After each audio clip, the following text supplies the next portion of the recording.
Origem do casamento. Terceira parte. O casamento na palavra do Eterno. Há um grande engodo ensinado por nossos líderes, de que o primeiro casamento foi realizado por Deus, mas um acurado estudo das Sagradas Escrituras, podemos observar que foi o contrário. Deus apenas fez a mulher e a levou para Adão, e da costela que o Senhor Deus lhe tomara, formou a mulher e a trouxe ao homem. Gênesis 2, versículo 22.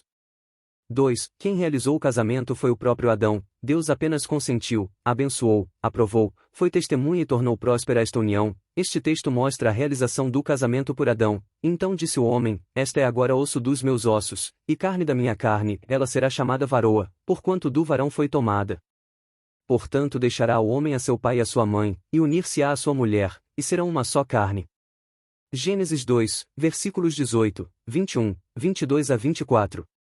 3. Abraão mandou seu servo procurar uma esposa para Isaque. Quando ele a viu, gostou dela e a levou para sua casa que tinha pertencido à sua mãe, e a partir daquele momento Rebeca passou a ser sua esposa. Como podem observar, foi isento de celebração e bênção familiar, religiosa ou civil, ou seja, ele mesmo realizou o seu casamento, aprovado e abençoado por Deus. Isaque, pois, trouxe Rebeca para a tenda de Sara, sua mãe, tomou e ela lhe foi por mulher, e ele a amou. Assim Isaque foi consolado depois da morte de sua mãe. Gênesis 24, versículo 67. 4. O casamento dos antecessores do Senhor Jesus foram realizado pelo noivo, sem a presença de autoridade civil ou religiosa. Assim tomou Boaz a Rute, e ela lhe foi por mulher, e ele a possuiu, e o Senhor lhe fez conceber, e deu à luz um filho. Rute 4, versículo 13. 5. Outro casamento dos antecessores do Senhor Jesus que realizou o próprio casamento, sem a presença de autoridade civil ou religiosa. O que foi mal aos olhos de Deus foi o ato dele adulterar, tomar a mulher de outro homem e matar, não foi ele realizar o próprio casamento. E, passado o luto, enviou Davi, e a recolheu em sua casa, e lhe foi por mulher, e deu-lhe à luz um filho. Porém esta coisa que Davi fez pareceu mal aos olhos do Senhor. 2 Samuel 11, versículo 27. 6. O que Deus condena como pecado é, se uma pessoa tiver relações sexuais sem compromisso matrimonial, mas a relação sexual com compromisso matrimonial não é pecado, ou seja, eu conheço uma pessoa e ela passa a ser minha esposa sem a bênção de um juiz quer seja cristão ou pagão ou de um líder religioso, Deus reconhece como sendo um casamento legítimo. Se alguém enganar alguma virgem, que não for desposada, e se deitar com ela, certamente adotará e tomará por sua mulher. Êxodo 22, versículo 16. 7. Estes estatutos sobre o casamento são de origens divina. Quem é o homem para mudar os estatutos do Eterno?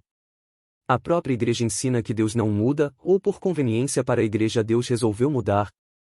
Estes são os estatutos que o Senhor ordenou a Moisés entre o marido e sua mulher, entre o pai e sua filha, na sua mocidade, em casa de seu pai. Neemias 30, versículo 16.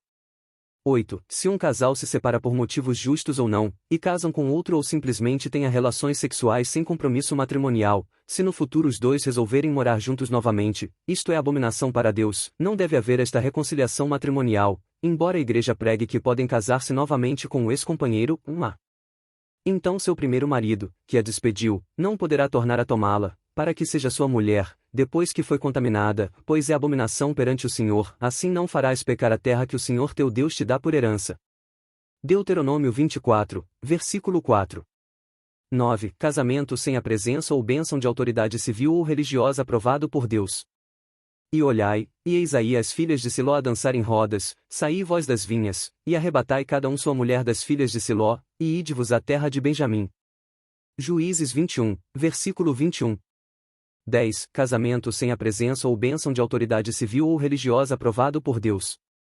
E Abigail se apressou, e se levantou, e montou num jumento com as suas 5 moças que seguiam as suas pisadas, e ela seguiu os mensageiros de Davi, e foi sua mulher. 1 Samuel 25, versículo 42. 11. A única justificativa para uma pessoa dissolver um casamento e não incorrer em desagrado perante Deus, é por motivos justos de adultério de alguma das partes. Eu, porém, vos digo que qualquer que repudiar sua mulher, a não ser por causa de prostituição, faz que ela cometa adultério, e qualquer que casar com a repudiada comete adultério. Mateus 5, versículo 32. 12. O Senhor Jesus falando sobre a instituição do casamento, ele confirmou a realização do verdadeiro casamento que é apenas uma união matrimonial independente da presença de autoridade eclesiástica ou civil. Mas as religiões odiernas impõem o casamento civil apenas com a intenção de controlar a fé das pessoas. E disse, portanto, deixará o homem pai e mãe, e se unirá à sua mulher, e serão dois numa só carne? Mateus 19, versículo 5. Continua. Pesquisa. Eurias Rodrigues Carneiro.